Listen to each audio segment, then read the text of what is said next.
definitely invest in good facilities. Like when you're working off farm and you're trying to get jobs done on a Saturday, you need to have your handling unit good, that you can bring in your cows, do the job and get them out in quick time and no hardship or messing. So definitely plan your yard and invest in good facilities.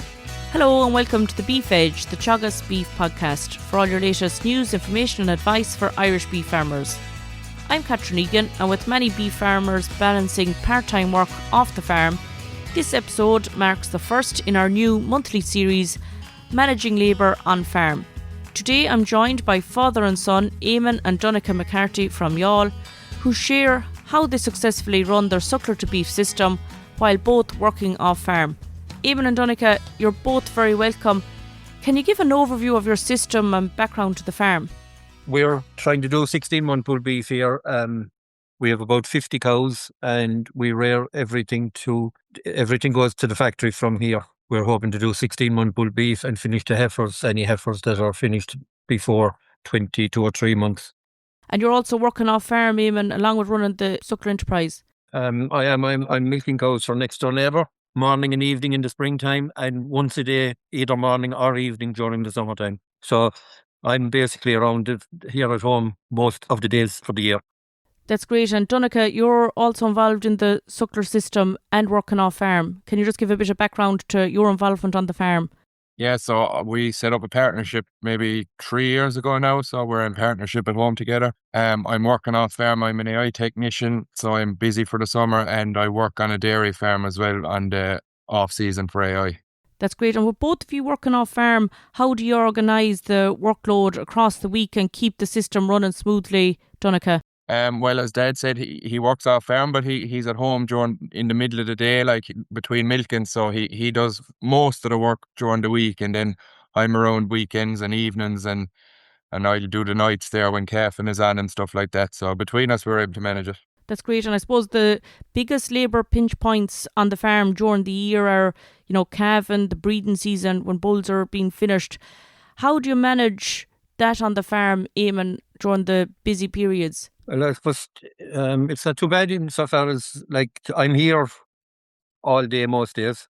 So other than the milkings, and if there's a cow calving during the milkings, I can come back down to her. I'm only about 200 metres up the road. And have you made any changes on the farm to simplify tasks or reduce the time that you're spending on routine jobs that are done daily on the farm? I suppose, we have better handling facilities for one, and we have creep feeders then for feeding the bulls. So you're not feeding them every day. You feed them, maybe fill it up once or twice a week instead of having to feed them every day. And you're finding that's helping simplify tasks on the farm? Oh, yeah, it makes a big difference. And like I said, the handling facilities are a lot better than they used to be too, which makes a big difference. Particularly when you're working with bulls and cows and calves coming in a couple of times during the year. Yes, yeah. You were operating both the spring and autumn herd, but this has changed now. You mean you're going to be full-time spring calving. Why did you change, and how will this impact the labour demand on the farm, Donnchadh? Well, we decided to change to all spring because instead of having 2 calving seasons and 2 breeding seasons, we compact it down into one. So you used to calve 2/3 of the cows in the spring anyway, so you wouldn't have to do much more work to calve the extra third, and you're able to do away with the second calving season and breeding season. And you're using 100% AI on the farm. How are you managing the heat detection and timing of AI given the limited time on farm and working off farm? We bought Sense Hub collars for the cows. Maybe I'd say it's going into its 3rd breeding season now.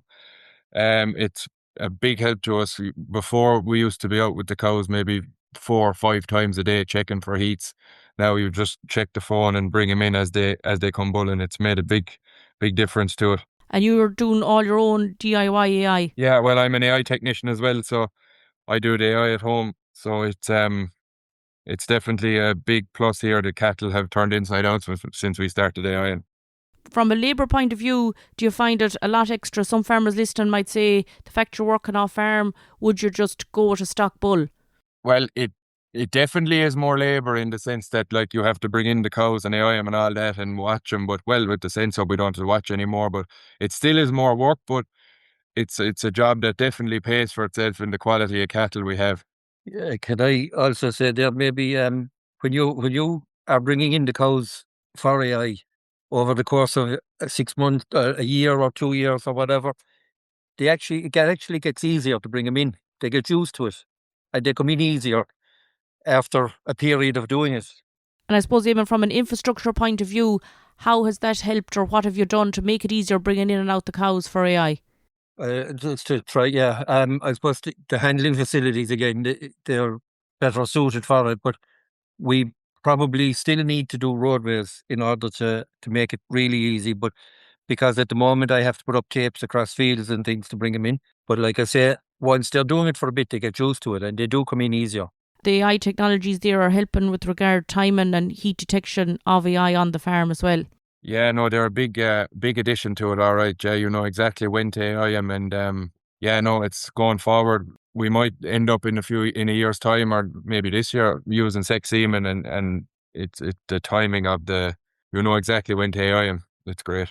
And you're able to pick specific sires that you want to match to each of the cows on the herd versus using a stock bull also. Yeah, exactly. I'd say I could have maybe 7 or 8 different bulls picked for the coming season, like, so I can put an easy calf and bull on a heifer and a Charolais on a cow, and mix and match.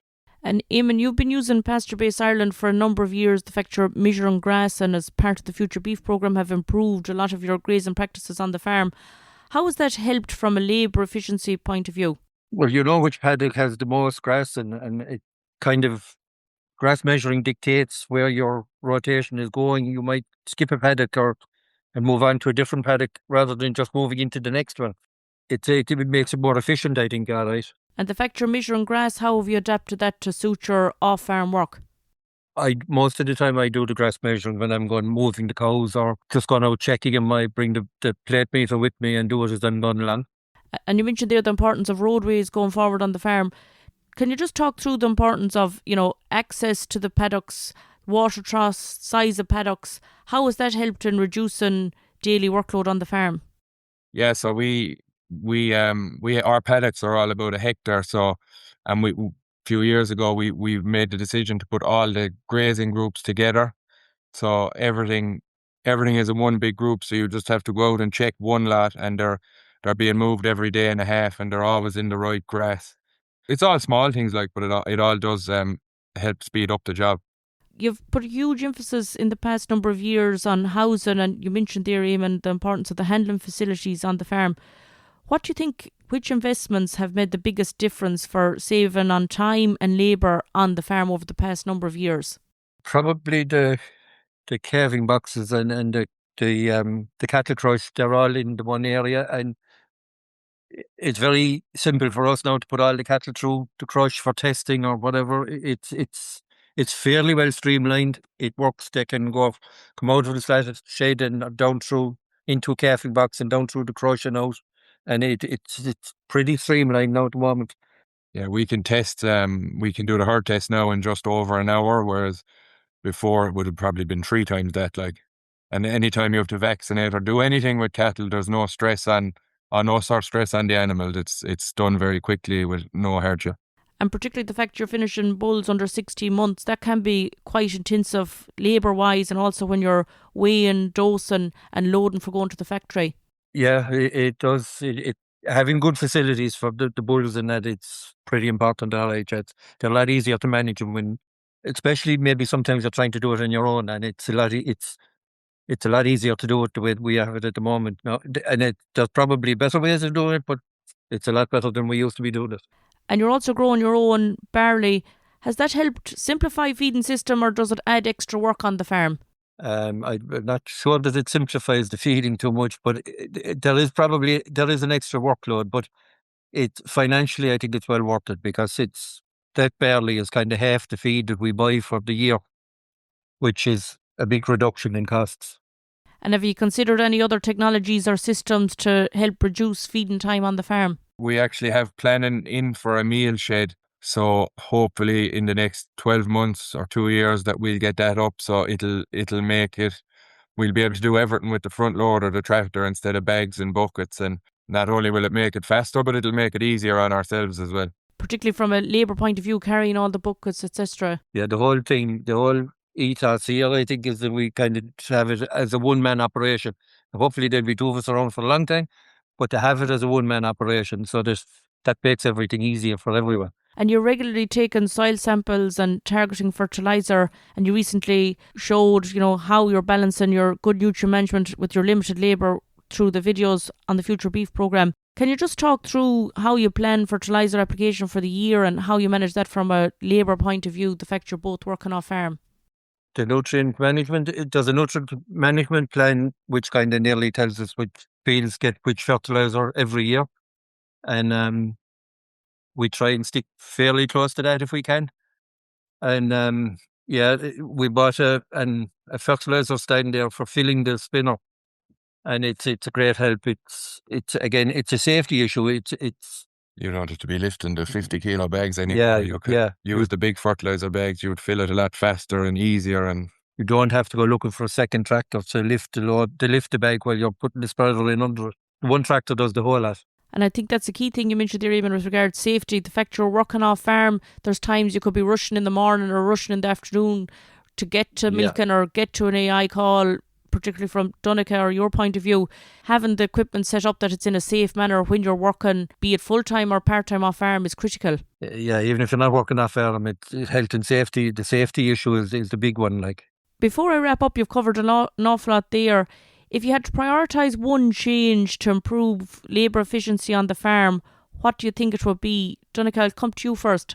Probably for us, I think roadways would make the biggest difference now, and hopefully I'll do them this summer, but it'll make it an awful lot quicker to bring in cows for whatever job needs to be done. Or if when we measure and we say we need to graze a paddock that's a bit away from where they are today, it's just to open the wire down the roadway and in, instead of putting up reels and taking down reels. It would speed up the thing an awful lot, make management a lot easier. That's great. And Eamon, what would you consider? Probably, I suppose, that, but also the meal shed, where we could be doing everything with the tractor, or most things with the tractor. If we had the meal shed that you can drive in and use the loader the whole time, instead of using shovels and augers and buckets and bags.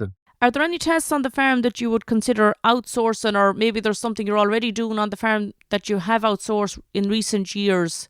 Or what are your thoughts on that? Most things that we would consider outsourcing have been outsourced already, but possibly, maybe if we were really badly stuck, we bring in our own bales of silage after they're baled. Maybe we would leave, if we were really that badly stuck, we might leave the contractor, bring them in. But other than that, I don't think so. Donnchadh, is there anything else you'd like to add? It's like Dad said, I think we have most things outsourced. I don't see a whole lot more that we can outsource really. I don't know. I don't really think so, to be honest. A lot of it's been done already. We try to keep it as streamlined as possible.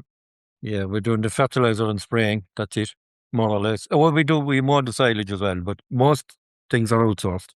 Finally, what advice would you give to other part-time farms, trying to run an efficient suckler-to-beef system? Donnchadh, is there anything you'd advise? Definitely invest in good facilities. Like when you're working off farm and you're trying to get jobs done on a Saturday, you need to have it. You need to have your handling unit good, that you can bring in your cows, do the job and get them out in quick time and no hardship or messing. So definitely plan your yard and invest in good facilities. And Eamon, what advice would you give? I suppose compact calving, try and get the calving as tight as possible, and using good bulls. And currently, what is your calving spread on the farm? I think this year it's probably just gone over 6 weeks. It has been 6 weeks for the last 2 or 3 years. We might be a couple of days over it this year, I'd say. And the fact all the cows are calving within the 6 weeks, you're finding that's helped be more concentrated and focused for the calving period versus over a longer calving period from a labour point of view? Well, it is. Yeah, I mean, if you could be doing it over 12 weeks, and you're dragging the thing out, making it harder, you kind of forget some of them at that stage. But in the 6 weeks, they all calf pretty quick together. And if you're up calving one, you may as well be up in night calving 2 or 3 of them and get them finished with. And you're able to work your own workloads around that, as you say, Donnchadh. The fact AI won't have started by that stage, you're able to have some holidays there for the calving period. Yeah, I want calving done before I start the AI, but when that starts, I'm just too busy then, and you're trying to watch them at night and go on the road for the day. So it's a must for us to get the calving done before AI starts. That's great. Thanks very much, Eamon, and thanks very much, Donnchadh, for joining me on the show. Thanks very much, Catherine. That's all for this week's episode, and my thanks to Eamon and Donnchadh for joining me on the show. You can catch up on all other shows and interviews from the Beef Edge podcast on the Teagasc website at teagasc.ie, or you can listen on Apple as well as Spotify. Don't forget to rate, review and subscribe so you never miss a show. For all other updates from our beef programme, keep an eye on our Twitter and Facebook pages. Until next time, I'm Catherine Egan and thanks for listening.